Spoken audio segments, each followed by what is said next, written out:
அப்படியே தான் இங்கே அப்படியே கீழே பாருங்க.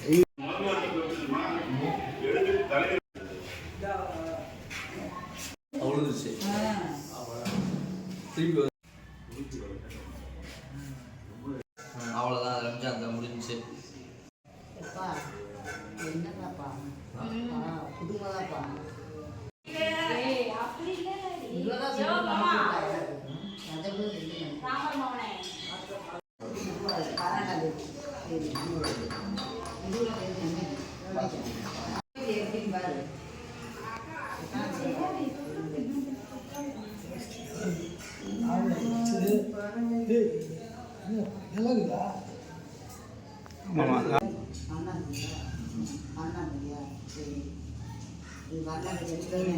அத்தை வந்து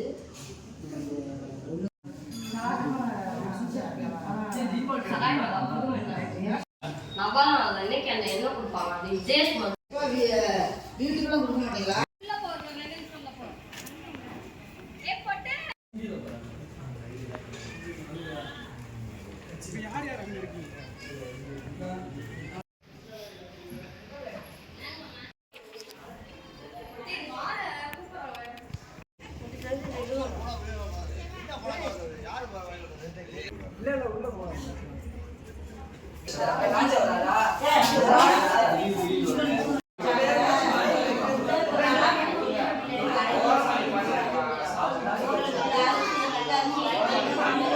போன வாரம் 30ஆம் தேதியிலேருந்து மாதா ஆசீர்வாதம் எடுத்து சேலை மாற்றலான்னு வெளியே எடுத்து வச்சோம்.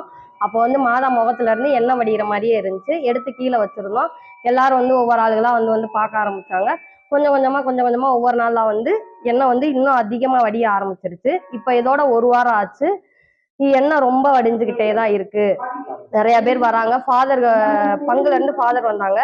ஃபாதர் வந்து பார்த்துட்டு போனாங்க. இதை வந்து டெஸ்ட்டு கொடுத்துருக்காங்க. இதை என்ன ஏதுன்னு பார்த்து சொல்கிறேன்னு இருக்காங்க. ஆனால் இந்த 1 வாரமாக ரொம்ப தான் வடிக்குது எண்ணெய்.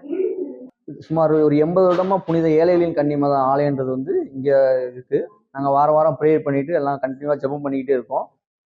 இந்த வாரம் ஞாயிற்றுக்கிழமை மாதா இறக்கி சேலை மாற்றலாம் அப்படின்னு இறக்குறப்ப மாதா ஃபேஸ்ல இருந்து தண்ணி மணிக்கு வந்துக்கிட்டு இருந்துச்சு. இறக்கி வச்சு செக் பண்ணி பார்க்குறப்போ புதுமை எண்ணெயாட்டம் வடிஞ்சிச்சு. நம்ம ஃபாதர் அவங்களையெல்லாம் வர சொல்லி இங்கே செக் பண்ணுறப்ப ஆமாப்பா மாதா ஃபேஸ்லேருந்து புதுமை எண்ணெய் மணிக்கு வடிஞ்சிக்கிட்டு இருக்கு அப்படின்னு சொல்லி நல்லா ப்ரேயர் பண்ணுங்கப்பா அப்படின்ற மாதிரி சொல்லியிருக்காங்க. அது மணிக்கு வெளியூர்லேருந்து நிறையா பேர் வந்து பார்த்துட்டு போகிறாங்க. வாங்க அனைவரும் வாங்க மாதாவோட அருளை பெற்று செல்லுமாறு ஊர் நிர்வாகிகள் சார்பாக அன்புடன் கேட்டுக்கொள்கின்றோம்.